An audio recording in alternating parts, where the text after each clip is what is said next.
Hello teacher, आज मैं आपके लिए मैथ पैडोलॉजी मतलब गणित शिक्षण के 10 प्रश्न टॉप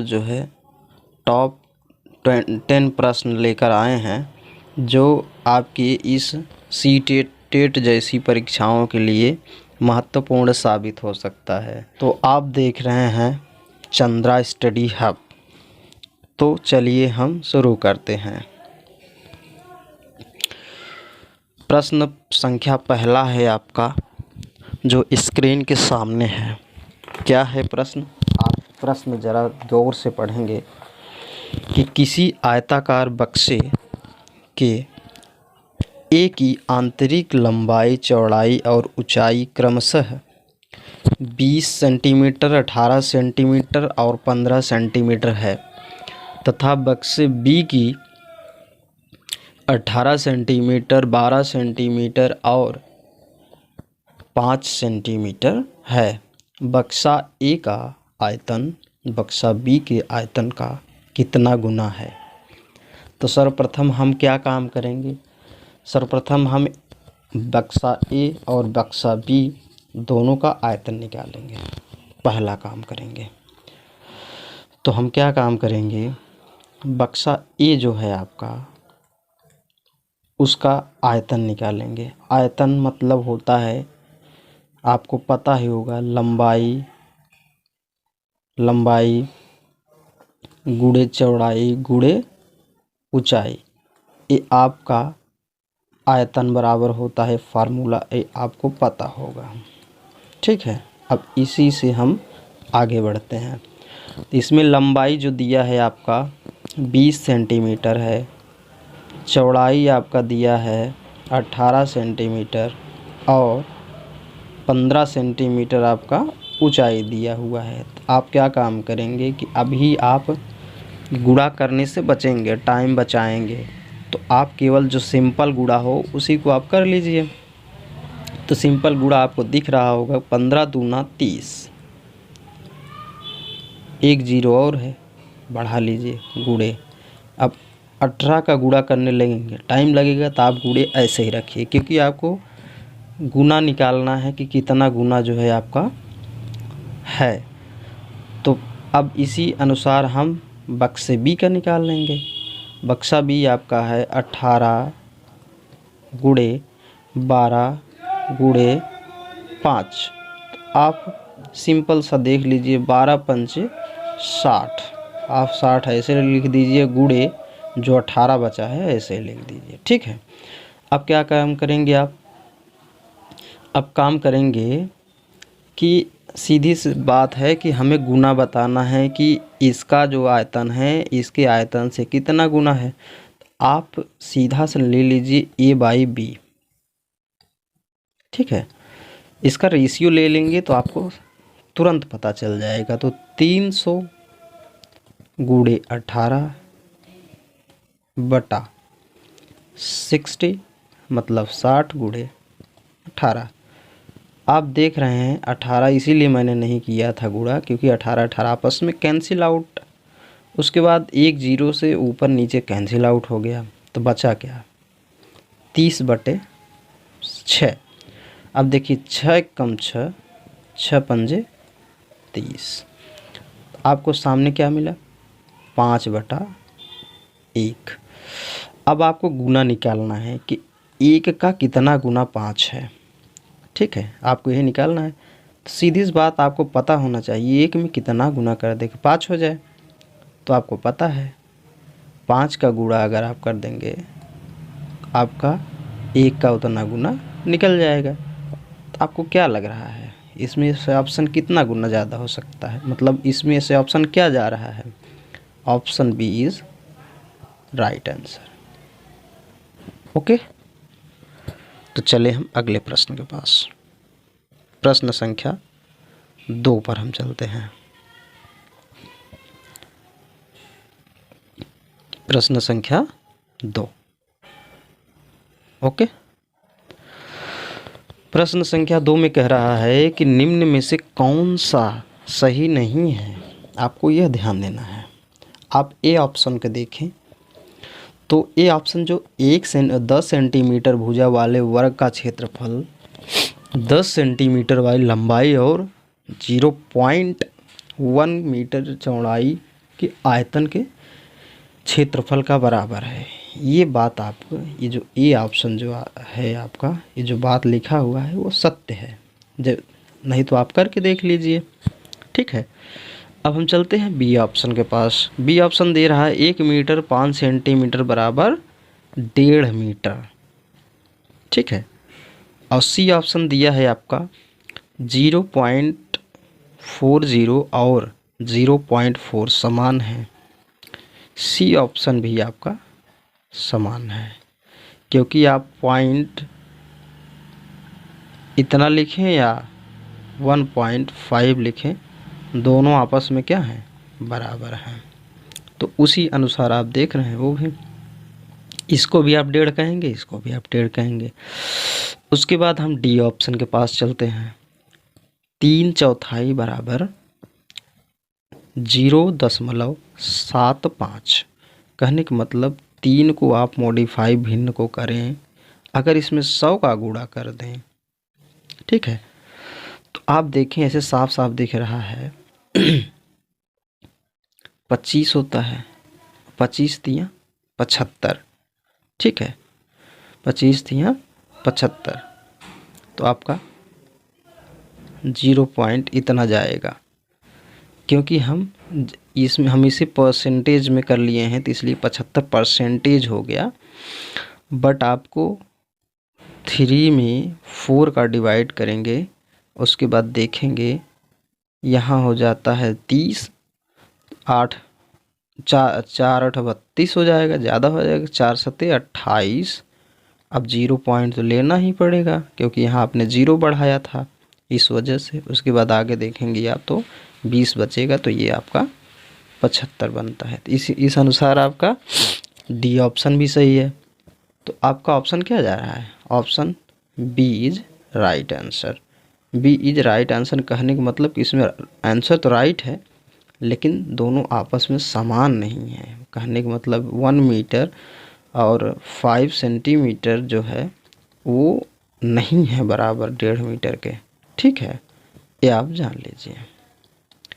तो इसमें आंसर क्या गया, B. B is right answer. चलते हैं अगले प्रश्न के पास। अगला प्रश्न है आपका, एक संतरे का मूल्य 5.5 रुपया है। साफ साफ लिखते चलिए, एक संतरा जो है, संतरे का मूल्य जो है आपका कितना है, 5.5 रुपया। 5.5 या इतना, 0 भी बढ़ा सकते हैं, नहीं भी बढ़ा सकते हैं, वो बराबर होता है दोनों। अभी अब आपको हम पीछे बता दिए हैं। उसके बाद 1 किलो 1 kg क्या है आपका, सेब है। सेब का मूल्य कितना हुआ, 1 किलो सेब का मूल्य 80 रुपये है, जो आपने देख भी लिया है। अब आपको क्या कह रहा है, कह रहा है प्रश्न बन रहा है आपका कि 1.5 दर्जन संतरे और 1 और 3/4 किलोग्राम सेब का मूल्य कितना होगा, दोनों को ऐड अप करना पड़ेगा। तो अगर एक संतरे बराबर इतना है तो 1.5 दर्जन मतलब 18, 1 दर्जन बराबर कितना होता है, 12, और उसके बाद आधा दर्जन बराबर 6, दोनों जोड़ दें तो 12 6 18 संतरे। ठीक, 18 संतरे का जो है मूल्य आपका निकालना है, तो 18 इधर भी गुणा कर दें, 5.5। अब आपको सिंपलीफाई करना है। अगर ऐसे गुणा करने में आपको कठिनाई हो रही है तो आप क्या काम करेंगे, 18 गुणे 11/2 कर देंगे। 11/2 मतलब 5.5 होता है। अब आपको आसानी से 2 9 18, तो आपको क्या हो जाए, अब 9 का गुणा 11 में तो आसानी से हो ही जाएगा, तो 99 हो गया। कहने का मतलब 99 रुपया हो गया। कितना, 1.5 दर्जन केले का। इसी अनुसार हम आपको मतलब सेब का निकालना पड़ेगा हमें, तो 3/4 गुणे 80। ठीक है, 80 रुपया है 3/4 kg का, तो तुरंत आपको जो है 3/4 का मूल्य निकल आएगा। तो 4 दूना 8, 20, 20 तिहाई 60। ठीक, ये तो 3/4 का है, 1 kg और आपको जोड़ना है, तो 80 रुपये। तो कितना हो जाएगा दोनों मिलकर? 8 6 14, इतना हो गया, इतना रुपया। ठीक, अब दोनों को आप ऐड अप कर लीजिए, तो 099 ऐड हो गया, 9 4 13 का 3 हासिल लगा, एक बढ़ रहा है, इधर हो जाएगा। तो 239 रुपये। इसमें कौन सा ऑप्शन जाएगा? ऑप्शन सी।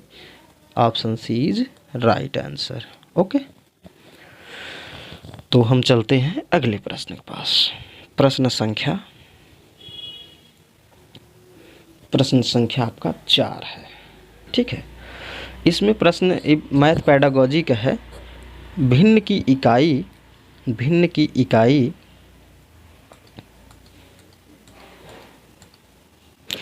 की इकाई से शिक्षक ने छात्रों से किन्हीं 5 भिन्नों की सूची बनाने के लिए कहा।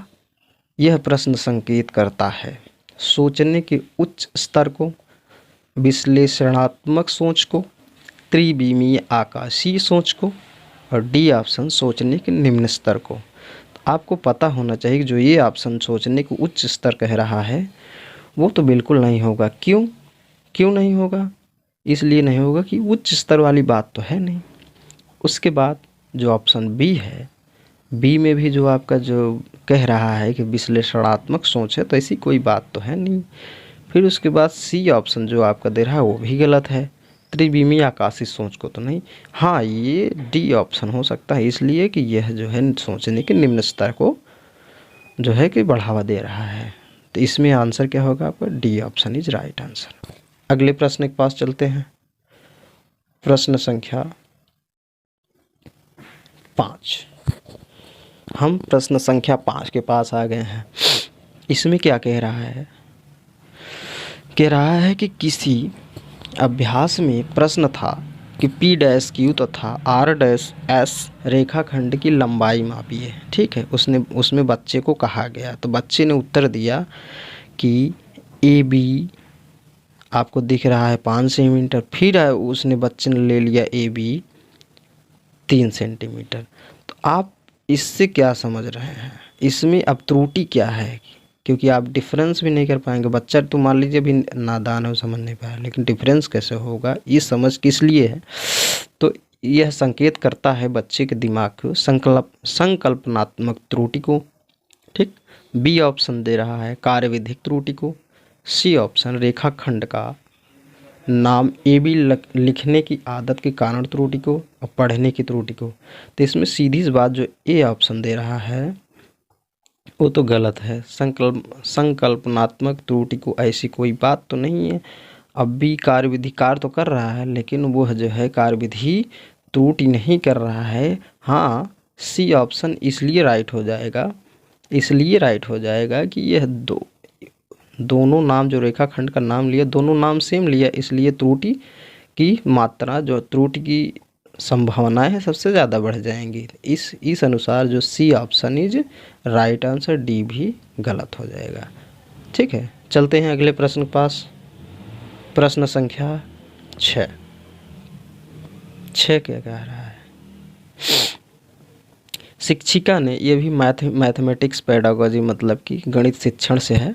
शिक्षिका ने कक्षा 5 के समाचार पत्र वितरित करके छात्रों से सबसे बाद के मैच में भारतीय टीम के खिलाड़ियों के क्रिकेट की स्कोर को पढ़ने के लिए कहा। इसके पश्चात उसने छात्रों से इन स्कोरों को दंड ग्राफ खींचने के लिए कहा। तो यह शिक्षिका प्रयास कर रही है। ऑप्शन ए जो आपका है वो क्या कह रहा है? कह रहा है कि छात्रों की वास्तविक जीवन और गणितीय संकल्पनाओं के बीच संबंध जानने में सहायता करने की यह ऑप्शन है कि ऑप्शन बी ऑप्शन ये है कि परियोजना उपगमन द्वारा छात्रों को शिक्षा देने की। सी ऑप्शन जो है वो कह रहा है कक्षा को आनंदमय और अभिव्यक्तिशील बनाने की। डी ऑप्शन जो है कि छात्रों की तार्किक क्षमता की वृद्धि करने के लिए। तो इसमें आप देखेंगे कि इसमें गणित, अगर गणित शिक्षण है आपका, क्या है, गणित शिक्षण है। सीधी बात, गणित से अगर आपको कोई बात दिख रहा है तो आप वही टिक लगाएंगे। तो देख रहे हैं कि इसमें ए ऑप्शन जो जा रहा है वो गणित से ही संबंधित है और इन सब चीज़ों से संबंध है नहीं। तो इसमें आंसर क्या जाएगा, ए ऑप्शन।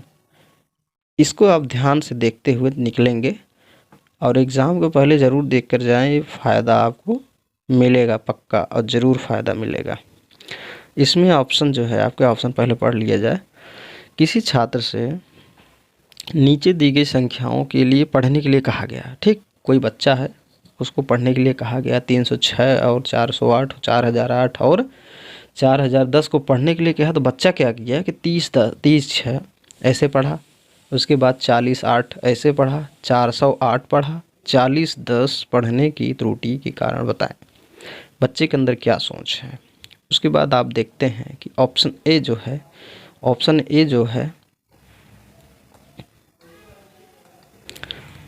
ए जो है आपका कह रहा है कि छात्र को गणित की कक्षा अच्छी नहीं लगती। ऐसी कोई बात नहीं है। क्यों नहीं अच्छी लगी, अगर बच्चा पढ़ने आएगा तो क्यों नहीं अच्छी लगी। बी ऑप्शन आप जाएं। इसमें देखिए सकारात्मक सोच को ही, सकारात्मक सोच जो है आप रखें हर प्रश्न के। ठीक है, अगर बच्चे को मारने पीटने वाली बात कहीं आ रहा है तो तुरंत आप उसके काटें, क्योंकि वह नकारात्मक सोच हो जाता है, वह नकारात्मक इफ़ेक्ट पड़ता है।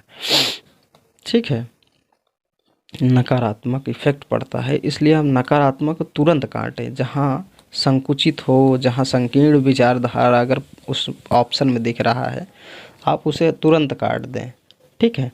बी ऑप्शन कह रहा है कि छात्र ने स्थानीय मान की संकल्पना समझ ली, परंतु उसका जो उपयोग नहीं कर पा रहा। अगर वो समझ लिया तो उपयोग क्यों नहीं कर पाएगा। तो इस अनुसार आपका ये ऑप्शन भी कट जाता है। सी ऑप्शन, 2 ऑप्शन आप देखिए कट गया, क्योंकि वो जो है कि नकारात्मक सोच को डेवलप कर रहा है। फिर कह रहा है सी ऑप्शन, छात्र गणित की अध्ययन करने को उपयुक्त नहीं है। ऐसी कोई बात नहीं कि छात्र अगर बच्चा आ रहा है पढ़ने तो क्यों नहीं उपयुक्त है, उपयुक्त है। और डी ऑप्शन दे रहा है आपका, डी ऑप्शन आप पढ़ें ध्यान से तो देखें, छात्र स्थानीय मान की संकल्पना को समझ नहीं समझता और इसके केवल 2 अंकीय संख्याओं को पढ़ना आसान लगता है। तो जैसे आप देख रहे हैं वैसे दो संख्या जो है आपस में वो करके वो पढ़ लिया, लेकिन जैसे पढ़ना है वैसे नहीं, स्थानीय मान के हिसाब से नहीं पढ़ा। तो इस हिसाब से जो डी ऑप्शन जा रहा है वह राइट आंसर होता है। ठीक है, हम चलते हैं अगले प्रश्न। ओके, समझ में आ गया। प्रश्न संख्या 8 आपका क्या है, देखें। प्रश्न संख्या 8 कह रहा है कि कक्षा 5 के लिए समय मूल्यांकन का प्राचल या होंगे या होगा। ठीक है, इसमें ए ऑप्शन देखें। हमने बोल रखा है कि केवल शब्द जहाँ आए तो वहाँ संकुचित अथवा संकीर्ण हो जाता है। तो केवल एक नकारात्मक शब्द है। क्या है, नकारात्मक शब्द है। आप इसको ध्यान रखें। ठीक है, नकारात्मक शब्द है और नकारात्मक से आप दूर रहेंगे। ठीक है, क्या रहेंगे, दूर रहेंगे। तो इसमें जो आपका ए ऑप्शन है इसमें केवल आ गया, इसलिए यह कट गया पहला नंबर। उसका अगर पूरा ऑप्शन पढ़ेंगे तो समझ में आएगा। फिर कह रहा अंकी घड़ी और सुदृढ़ घड़ी पर समय पढ़ना आधा घंटा अधिक, चौथाई घंटा कम, एएम और पीएम की संकल्पना, मिनट और सेकंड में संबंध। ठीक है, ये सारी चीज़ें हैं। तो आपको कुछ जो है कि बी ऑप्शन दिख रहा है कि सही दिख रहा है। ठीक है, और इसमें आता है सी ऑप्शन।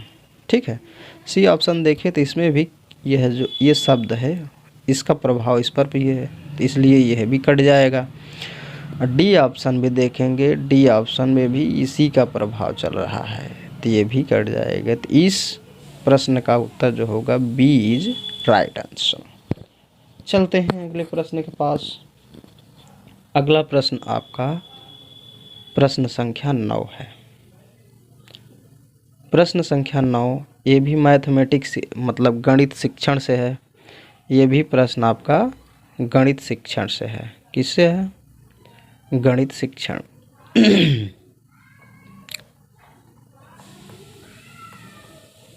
गणित शिक्षण, ये भी आपका गणित शिक्षण से प्रश्न आ रहा है कि कह रहा है कि निम्नलिखित पर विचार कीजिए। ठीक, 5.3 मतलब 5 + 3 बराबर क्या होगा। तो बच्चे को ये बोर्ड में लिखा गया। तो इस सीमित उत्तर पर तदनुसार मुक्त उत्तर प्रश्न होगा। तो ऑप्शन जो ए है इसमें कह रहा है कि 5 और 3 का योग ज्ञात कीजिए। हैं, ये कह रहा है कि बी ऑप्शन जो कह रहा है कि 5 में क्या जोड़ा जाना चाहिए ताकि 8 है, ये आप देख लीजिए।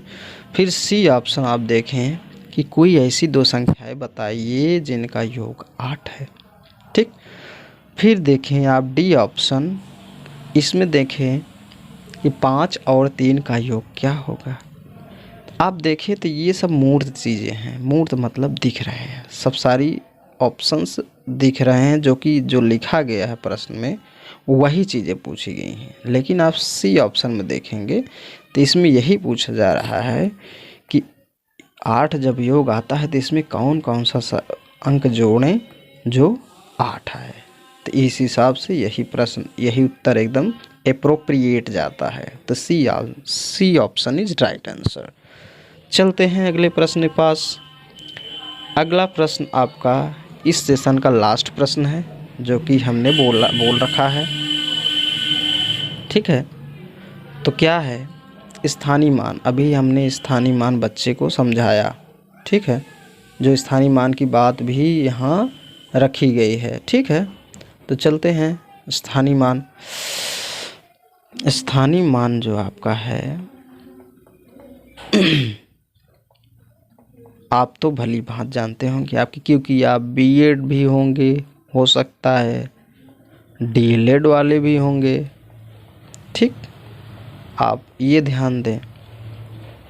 तो ये सब स्थानीय मान को बहुत अच्छी तरह से जानते हैं, फिर भी हम बता देते हैं।